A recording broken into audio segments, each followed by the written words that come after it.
All right. So here we are, and also don't even worry about looking at the camera if you don't feel like it. It took me a long time to get used to it. I used to have to drink a six-pack to get in front of the camera, so Yeah. don't worry about it. Here we are. We're in where the hell are we? Virginia? Mm-hmm. We're in Virginia. We're here with my good friend. I consider her a good friend. And I can't really say her name, even though as good of friends as we are. So I call her WhizBang. This is the famous WhizBang, a wonderful horsewoman, a wonderful person, pretty good dog trainer, halfway good clinic trainer.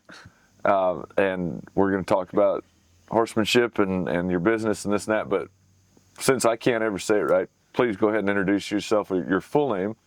Well, my full name is Anastasia Viktora Slepecka. That would be what I grew up with, but I made it a little bit easier for people in America, which is Anastasia Slepecki.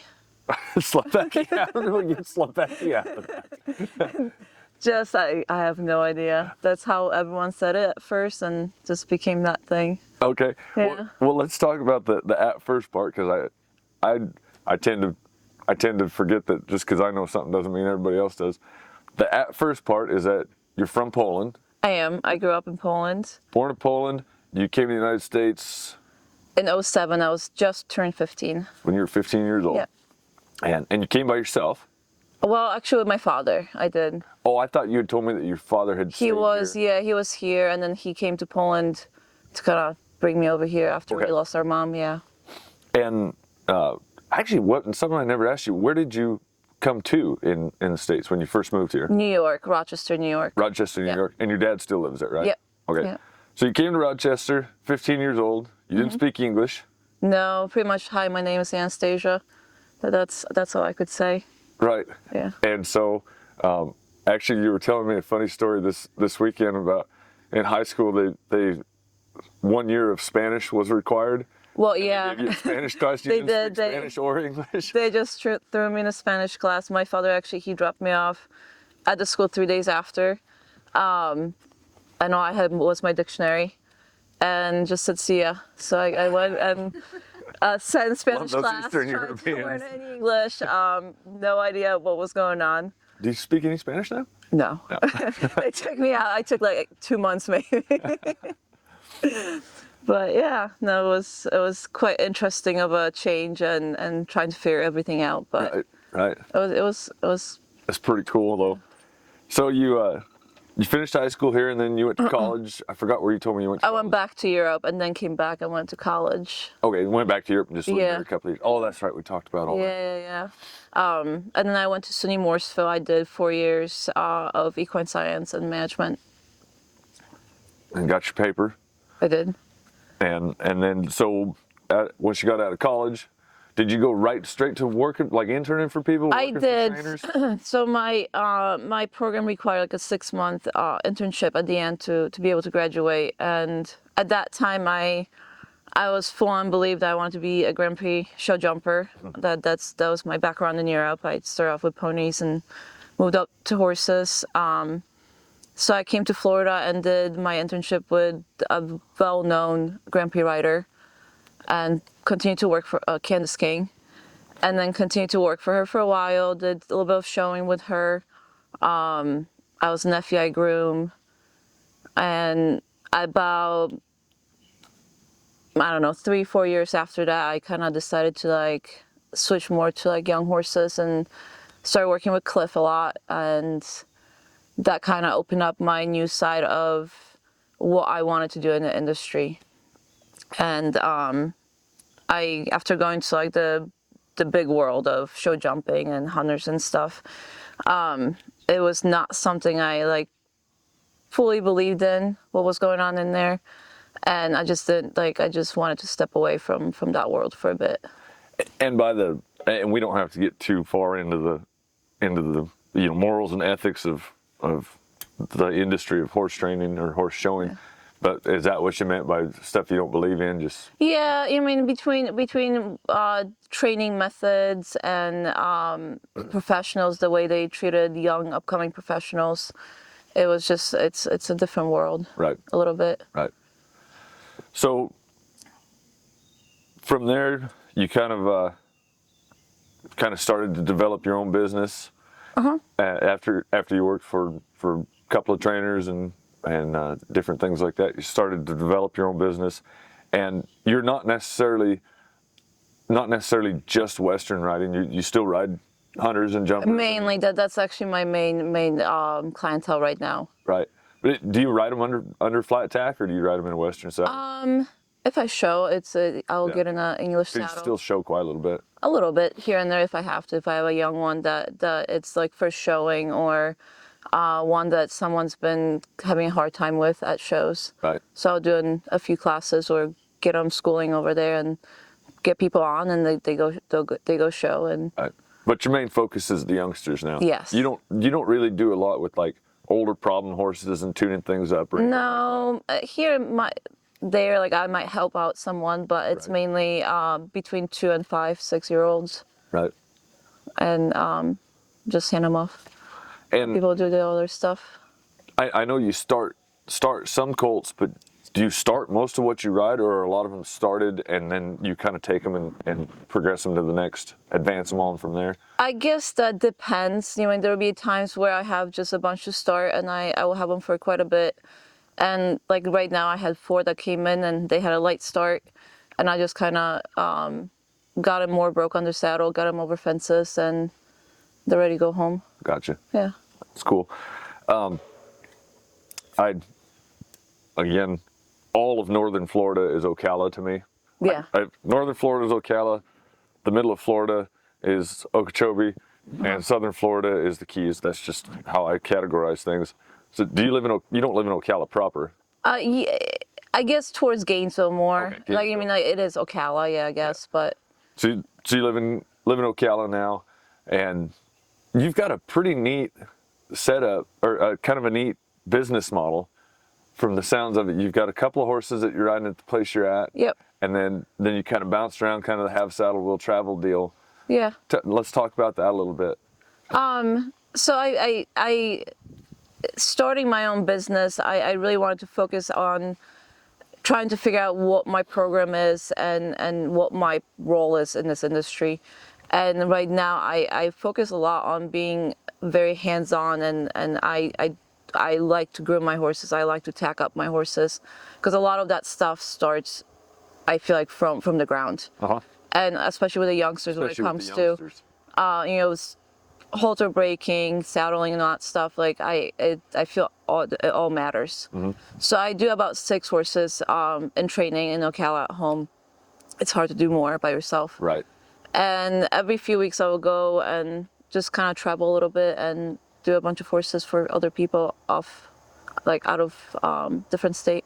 But that's scheduled, right? Like when you go to Aiken, it's on a kind of a every about 2 weeks. Schedule. Yeah, like I would message people and be like, "Who needs me? Can I fill my schedule?" And if we do, then I go for 3 days and do a full work and come back and ride at home. So when you do that, are those a lot of times horses that you started, and then they went back to their owner, and you're just helping them stay advanced? Sometimes, to be honest with you, it's like Aiken, I do a lot of dressage horses, so I did not start them, but I've been working with them for the past 8 months now. That's on a young horse. That's the majority of their training. Yeah. And do you kind of do is it a system where you talk to the owner, find out where they're hitting some hurdles, this and that, and you ride them a few days and then kind of give them a game plan? Do they watch you? Do you talk to them? How's that go? I do usually I will do 3 days, and so I will do 2 days of just me riding. They watch, we talk. The 3rd day I will usually get on for like 10 minutes, kind of go over a few things, and then I will get the owner on and we have a lesson. Finish it with a lesson. And then I give them homework. Yeah. And they check in with me, and next time we kind of see where they are and go from there.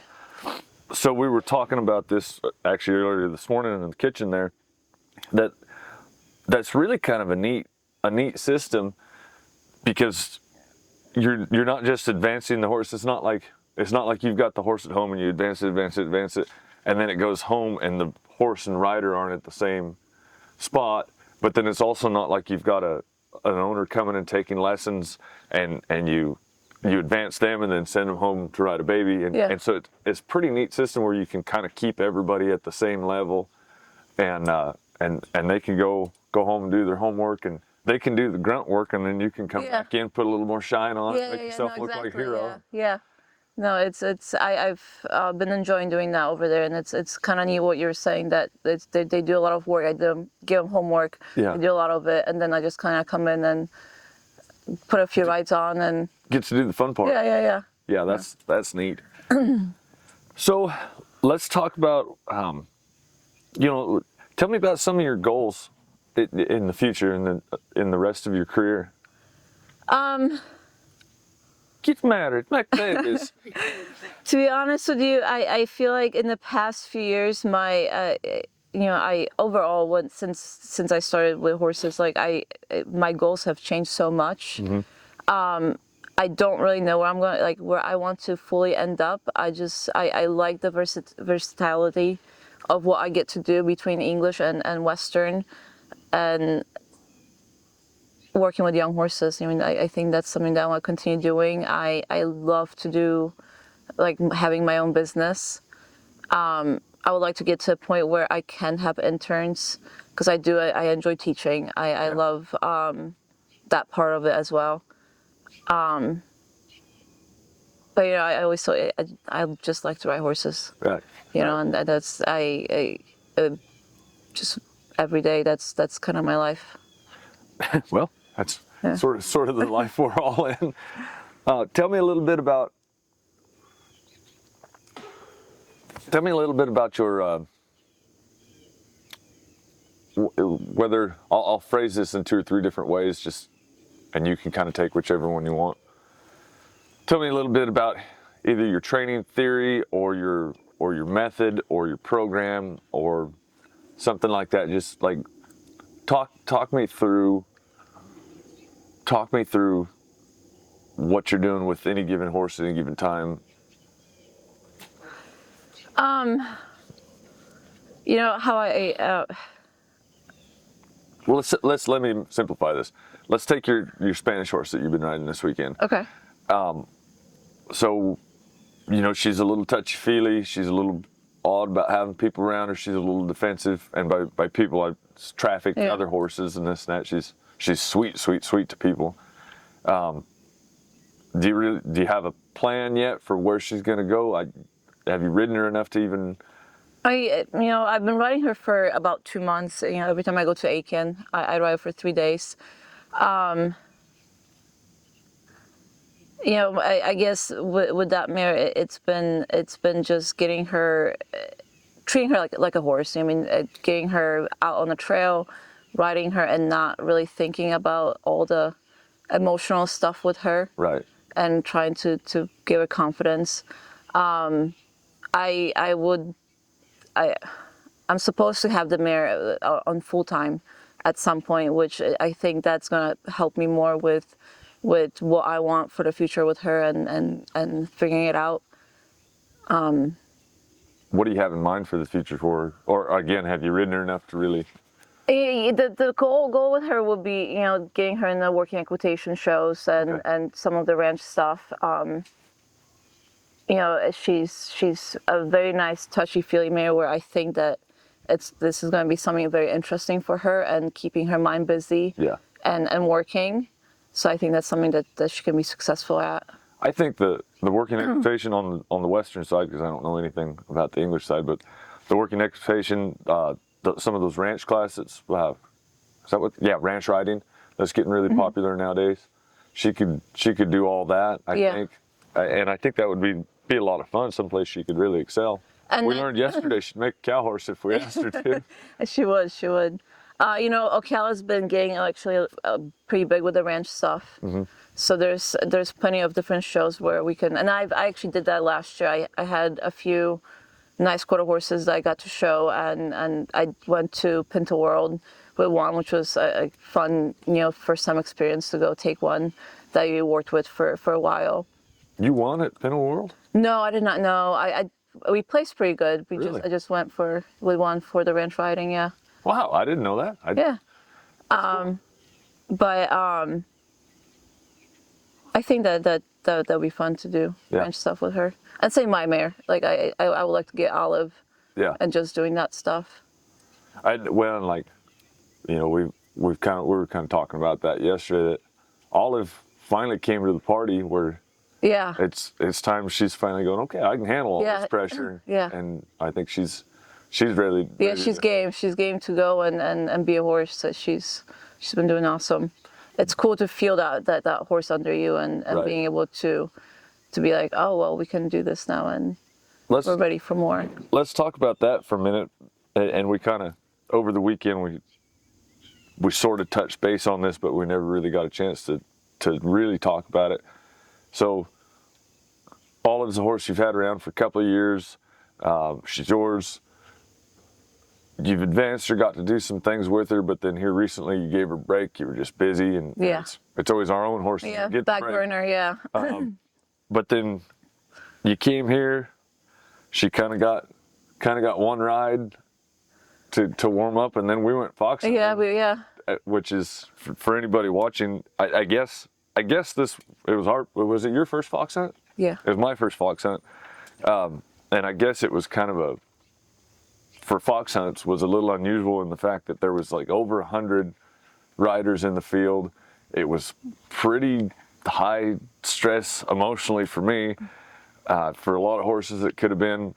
I happened to be I was mounted on a freaking Ferrari that all I had to do was just stay on, so I didn't have to worry about anything. Yeah. But you took a relatively green horse that, you know, she's been at different times a little emotionally fragile, and just went and said, yeehaw, let's go jump some gullies. And by the end of the whole deal, she was a totally different horse. Oh, she was game. We, you know, all the creek crossings, and there was a few logs where I'm like, let's just go, and she was game. It was nice. You know, there was so many horses, and we were in such a, you know, people in front of you go, people are from behind. I feel like there's not enough time for horses sometimes to do something silly in that situation. Yeah, she tends to want to be a little kicky. Yeah, you know? sometimes, and that gives her, we're like, you know, you just gotta go, and it's, I feel like it's a, Clip and I, we used to take interns and employees. We would go on trail rides with young ones and just kind of go, and they get in the rhythm and kind of follow each other. When it seems like that's what really happened with her, is that the situation made it to where you couldn't really micromanage or anything like that. You kind of had to go, well, we're here, let's go. And so she couldn't really get nervous about anything, because it was kind of root hog or die, you know. There's no room for it. And by the end of the deal, she was just like, this is fun. I think I can be like, I think this works. And then the next day she carried that confidence over, it seemed like. It was good for her, and for me too. You know, it's good to go sometimes and just have fun on horses. I feel like I get sometimes to a point where like it became just a job, right? Where you have to continue to go find something like why you keep doing this, like why it's fun and being a kid. Yeah, because I mean, in the end, let's be honest with it. The whole reason any of us do this is because we like to ride horses. Exactly. It's pretty easy to make it into work. Yeah. And we tend to kind of forget. But so do you find that, you know, taking interns and just going on I know you guys go on some moonlight trail rides from time to time too, but just going on a trail ride or going on a fox hunt like that, does it make you feel refreshed and like, oh yeah, this is why I do this? Yeah, I mean, as kids, I know for me in Europe, we used to get on our ponies and go, I mean, a full day of just running through fields and, you know, having a blast and not caring about, I mean, how our horses felt or us being perfect and training on them. Right. And by felt, you mean like how they feel in their face? Yeah, you mean you're not worrying about it. Right. You mean it's an open field and you just go and have fun. Do you ever feel like, you know, we forget that and we make it into work, and then the horses, they don't really have a say in it, so it's just work for them. And I feel like they like to go have fun too. You know, yeah. I think they like going and crashing and running and having a good time just as much as anybody does. Exactly. And so I wonder how somebody could, you can't really plan a fun time, you know, you can't like prescribe today's going to be a day where we're going to have fun. But what do you think? What do you think are some things that people could do to take a few days where it's less work and just go have fun? Do you have any ideas there? You know, I feel everyone should be even getting together here and going on trail rides, or if you know, even if you have an English horse, there's cow sorting or something Right. of practice, and just go try new things and let your horse experience different life of not just, you know, you're a hunter and you're gonna go jump jumps and work on your flat and just be an arena horse. But even going around and sitting, I even told that to a lady last time I went to Aiken, is just go and be friends with your horse. Like, don't always work, but let's say you have a beautiful view over here and bring out your horse, sit on a bareback and go watch the sunset. Yeah. You know, or go hang out and just walk around and chill under a tree for a minute, get on your phone, let your horse kind of enjoy the environment by itself, and just build a relationship by being together. Yeah. But also going in with your friends and going having fun, gallop the field, you let your horse open up a little bit and go see cows, go do whatever you can with your horse. Right. So I think probably a lot of people have the same worry I tend to, that especially with a young horse, if I take and I've put all of this work and all of this effort into getting them to this spot, and sometimes I'm like, well, if I do just let this horse open up and run and I don't stay there and manage things, you know, I'm liable to break something that I'm going to have to go back and fix. And I have to tell myself that that's the only way to get one actually broke, you know, because if you manage everything all the time, then it's you. You're only, if you go and show a horse that you've managed every single part of their life, all you're really showing the judge is how talented you are. That you're not showing the judge how talented your horse is, which isn't the point. No, yeah. You have to teach your horse to be responsible. I mean, for the things you teach them, and being able to carry that in your ride or whatever you have to do. What are some of the things that you do to help your horse take that responsibility? You know, I mean, for me, you teach your horses and then you leave them alone. So until you have to, not fix it, but tell them again. Right. Hey, I want you here, stay with me, and until I tell you different. Yeah. You know, not micromanage, like, I can't hold you there. I don't want to hold you there. Right. It's just kind of like with kids. I mean, the kids that tend to have parents that always hold their hands and, you know, make their bed every day, and you know, they have no chores. They grow up and they're like, shit, this world is terrifying. Right. Yeah. They grow up and move out and go, holy crap, I don't even know how to buy groceries. Yeah. And, you know, I feel like we end up taking a horse that we've micromanaged, you know, their whole youngster life, and we take it to a big show and they're like, shit, I don't know what to do over here. Right. You know. So I actually got to thinking about that while we were on the hunt. You handed me your phone and you showed me that video where you were galloping along, and you're just videoing the fact that you're galloping along, and then here comes your dogs at a dead run, and your horse blew up and bucked, and then that's kind of the end of the video. It didn't buck her off. No, nor no. did you drop the phone. No, yeah, just stop recording it. Stop recording. And you know, at first I watched that, and I'll be honest with you, my first reaction was, what a fucking dumbass. Who in the hell is out there on a young horse galloping around videoing it? But then throughout the course of the day, I got to think to myself, you know, God, I would never do something like that.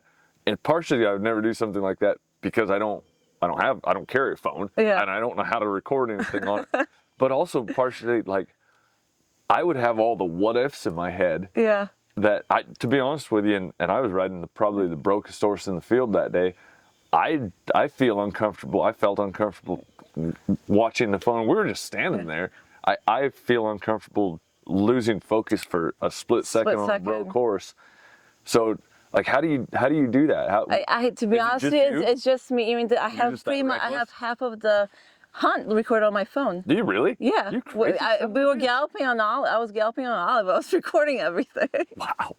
I've always been like that, and I've always, you know, when I was a teenager, I did a lot of off-track thoroughbreds at a hunter jumper farm, and we just had fun. I mean, I'll get on and with the girls, and I'll be like, well, let's go jump this, or I'll be jumping and recording, you know, at the same time, and just, you know, letting my horse do a job, and I'm just having fun. That's cool. And don't get me wrong, I have fallen off before because I was reckless a little bit, and but I don't know, just.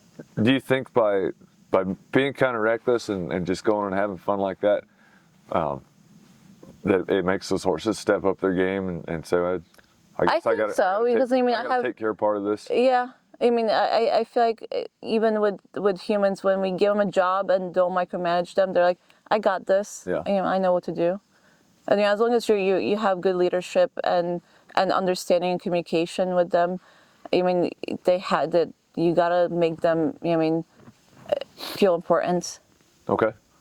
In a way. I like that. You got to make them feel important. Yeah.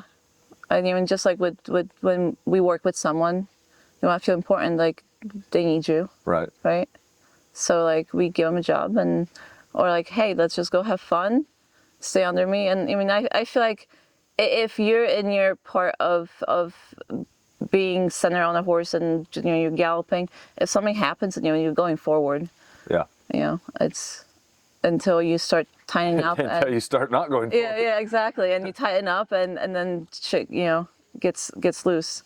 But as if I'm not really paying attention much, and I'm just riding my horse, like whatever happens to happen, I mean, I'm gonna go with you. Yeah. But I feel like sometimes, and I tend to sometimes get like a little bit worried, which happened with Olive yesterday when we were doing the bridge. Yeah. And I'm like, you know, she's gonna go up, and I start tensing up, but it was in my head. Right. But that's when things I feel like happen. When you start getting.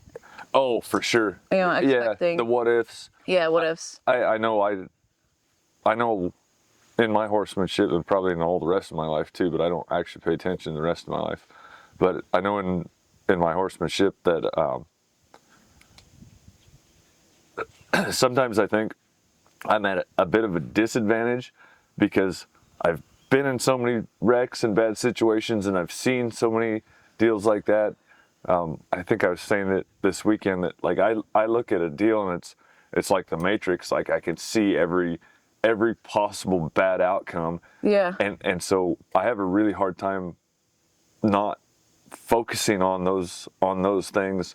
And then because as soon as you do, then You're like a helicopter dad. Well, you know, not pretending, but thinking something's gonna happen. And yeah, I guess kind of in a way. But it's more like as soon as I see like, well, that could be potentially bad, then like my horse ends up like drifting over towards. Exactly. And I'm like, oh God, it is gonna happen. See this, and where and that's kind of what was going on with you and Olive yesterday. And you know, you saw what could potentially go wrong, and then it started going wrong, and then as soon as you were able to take that and go, we're doing it, come hell or high water, and then she was like, oh, okay.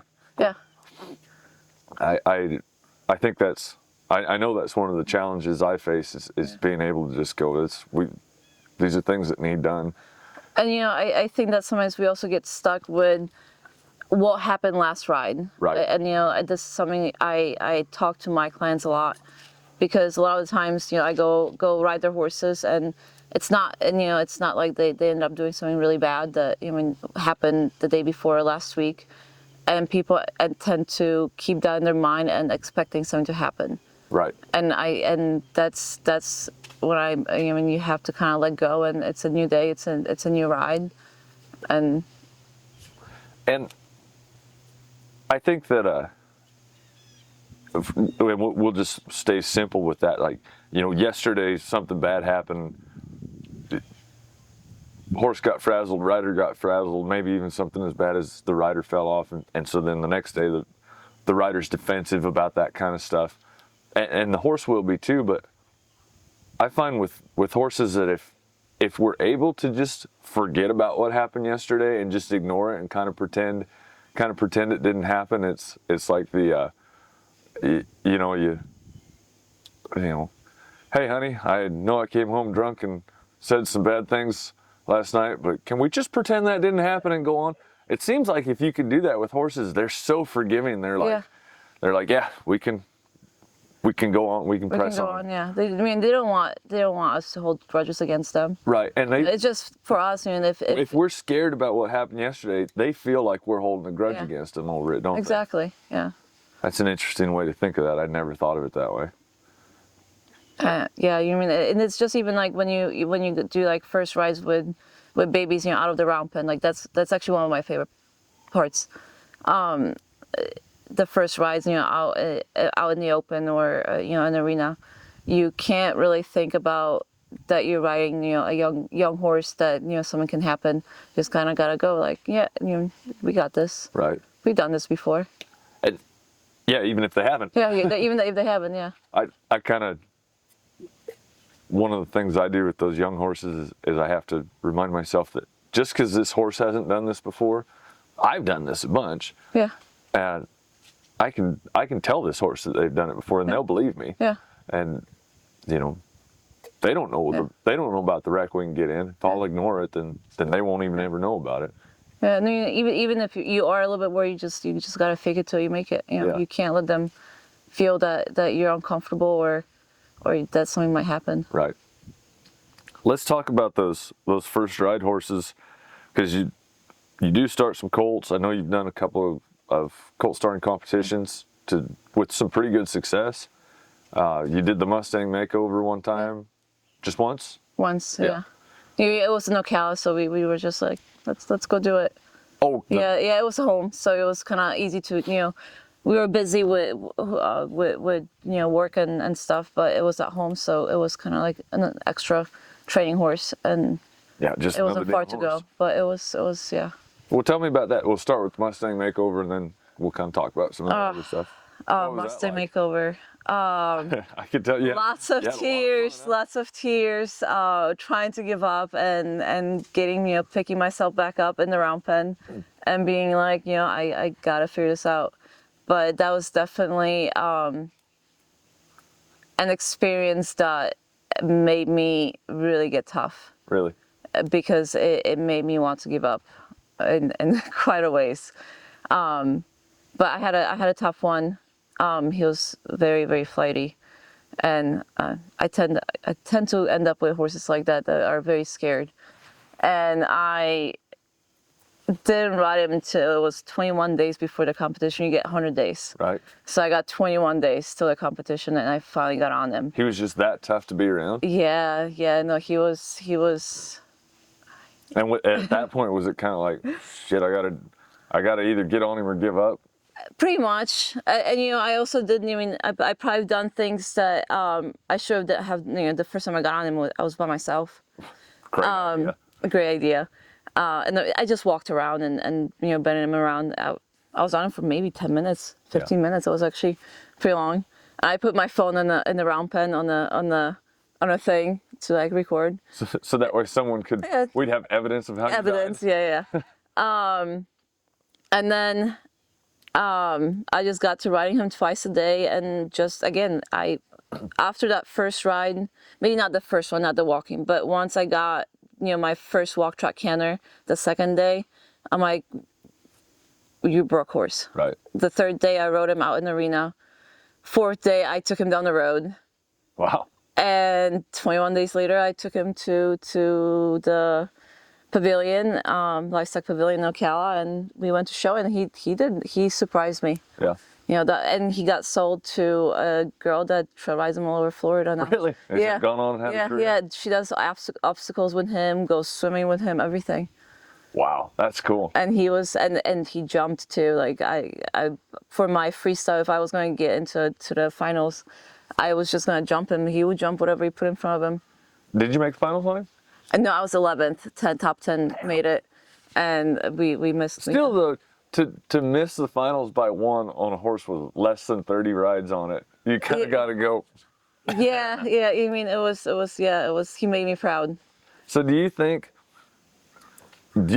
that had you got in that mental state at 98 days, you know, earlier, and just said, I got to do this, I got to get on a ride, and done it, would it have worked? Would the horse have been even more advanced, et cetera, or do you feel like he really needed that 79 days of groundwork for it to work? No, Or is I it hard think to if I say? got myself to that mental point before, I think we would have had more time. Yeah, and he would have gone ahead. Yeah, I mean, he was such a difficult, I mean, in a way of how reactive he was, that I just didn't believe, I mean, I didn't trust that I could ride him. Right. And I feel like if I would have, again, fake it till you make it and been like, he's ready to ride. Right. And I think I would have been fine. So, and then also, that was 4 or 5 years ago, wasn't it? 4. 4 years ago? 3, yeah. 4. So, I mean, you got a lot more notches in your belt now. Yeah. I mean, I think I would have done some stuff maybe differently, tried to get on him faster, but again, I mean, I feel like we are at different times, different people, and in what we do, and whether it's, you know, sometimes it can something be going on in your life different that you just are not ready to do something at that time. Yeah, the hurdles that we meet are kind of, you know, I'm religious, so I feel like God says, you're ready for this right now, but even if you're not religious, the world or nature or whatever, life puts these hurdles in your way when it's time for them. Sometimes. Yeah. Would you ever do the Mustang thing again? I would. If it was close to home, again, I would. Yeah. And you didn't walk away from it going, fuck these Mustangs? No, I mean, no. I mean, it was a different experience, and it made me work a little bit out of the box. I think that also prepared me for my own horse, Olive. I mean, she was kind of like a Mustang at first. Oh, Mustang. And you know, I don't think. In her defense, she's deaf. Yeah. But I would do it again. I think so, just for fun. Yeah. I mean, I like to do different things. Like fun. Tell me about the Colt starting competitions. I mean, I know how you ended up getting into that, but talk about it. You know, I feel like I personally always try to find like different things to do, and I've been starting Colts, and I wanted to. It was kind of interesting, you know, to watch some people do it, and so I started signing up for it. There's one in Pennsylvania that I've been to watch, and I'm like, you know what, this is kind of one that it would be nice for me to start at. They breed very nice quarter horses, good minds. Clark, yeah. And very good people that, you know, everyone that shows up over there, people that compete. And I signed up for it, and it's a 3-day deal. Oh, thank you. I'm a little trigger shy. As much trouble as you've had. I know, with the bug bites. And again, like, you know, that made me kind of think. I had to think a little bit differently than starting one at home, because you get 3 days. You get, 2 sessions the first day and 1 session the second day, and you have the final. And plus everybody watching it. Everyone watching. Formally judged. So you got to talk about what you're doing. It's tough. Right. I mean, it's you have to get yourself to not, like, the first time I kind of shut down a little bit, and I don't think I was the best I could have for that horse, for my horse, because I kind of choked up and I didn't know what to do. Right. But I got through it. Did the final, and I was not super thrilled with myself how I kind of did it, but it was my first time, and thought about what I need to change for the next time, and each time kind of I got stronger and believe it. But the biggest part, I think, it is you just have to believe in yourself. Right.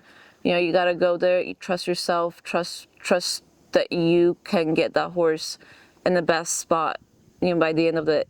But you can't have expectations that, like, you have to be the best, because I don't think that they're all. It's luck of which horse you're gonna get. Sure. Yeah. Not all of them. Yeah, exactly. One's gonna be, can be doing something way better by the end of the 3rd session than you are, but you can't like force it and make them do it. Right.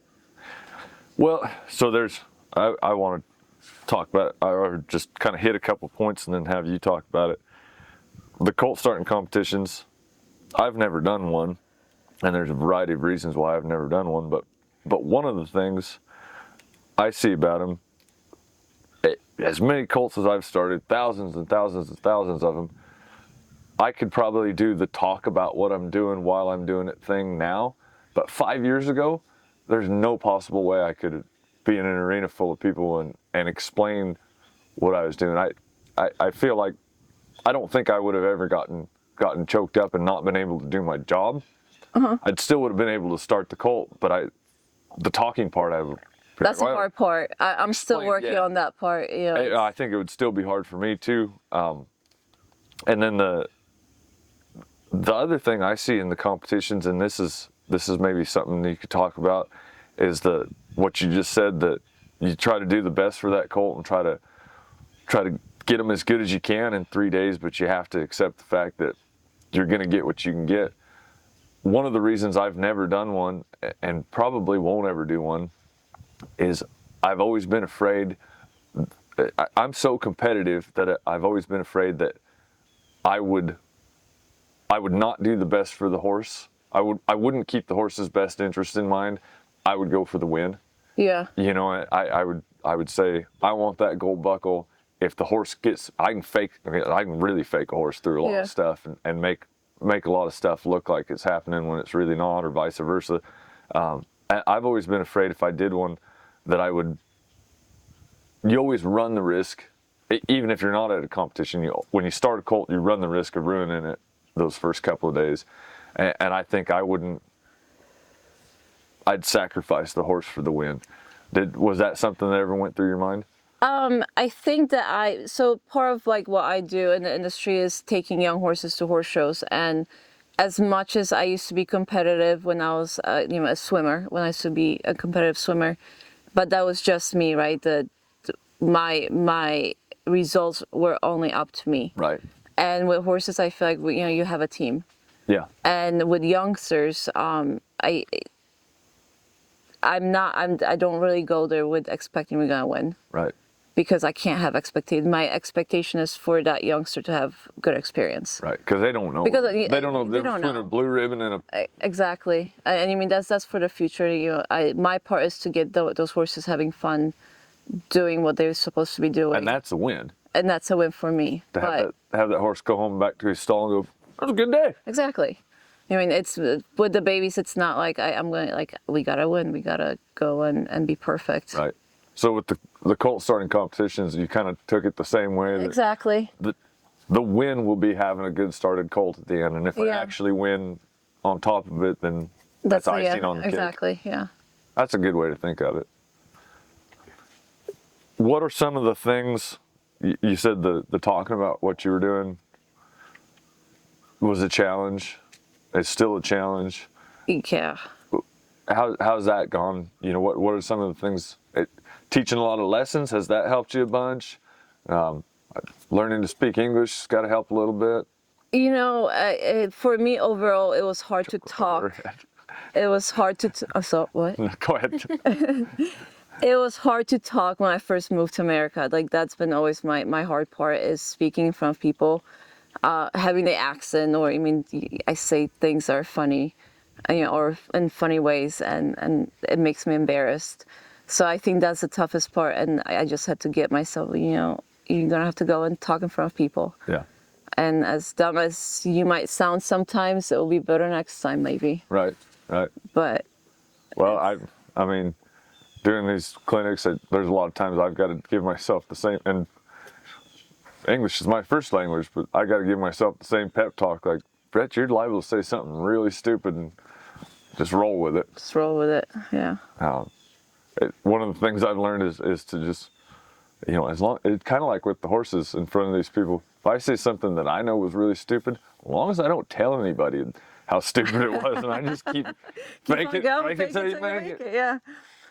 Well, speaking of faking it till we make it, I'm getting the call sign over here that we need to kind of wrap this up. So, is there anything that you want to tell the world in terms of how to get a hold of you, how to find you, how to send a horse to you? Anything that we didn't talk about that you want to mention? You know, if someone wants to send me a horse, so I'm in Ocala.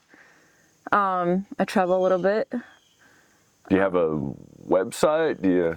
I'm Do we get you on still working. Facebook? I'm still working on that part, but you can find me on Facebook, Anastasia Slepecki, and yeah. Okay, cool. Well, thank you so much. I know it was kind of pulling teeth to try to get you to I do know, this. You I didn't know. want to, but I No. really, really appreciate you doing this.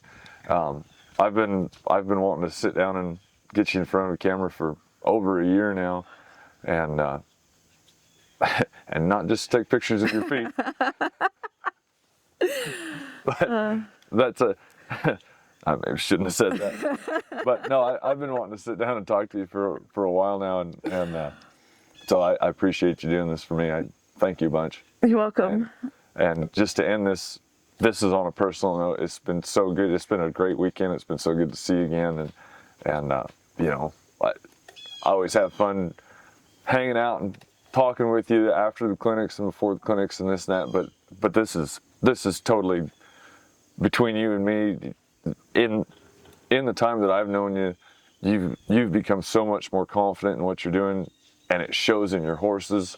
You know, you showed up with a youngster that you said, you know, I don't really know what we're gonna do here, but we're gonna try it. And boy, you advanced her a bunch, and then with your personal horse, you've gotten so much done with her. And I just want to. This is just me patting you on the back. You've done a good job, and you know, about a year ago, you and I had a pretty deep conversation about how to keep going here, and you've really stepped up your game and done a great job. So Thank you. And that's the piece of advice I'm going to end this on is you need to pat yourself on the back a little more often. I will a little bit. The rest of us got your back. Yeah. All right. Thank you so much. You're welcome. Thank you. WhizBang, everybody. I want to thank the subscribers of our Patreon channel. The patrons, that's Patron where I'm from, give us the opportunity to bring these videos to you all. Without them, this channel wouldn't be possible. Join us over on Patreon for more in-depth lessons and step-by-step instruction on everything from gear to theory, riding everything from colts to bridle horses, the circus pole, and husbandry. We'd love to see you all over there.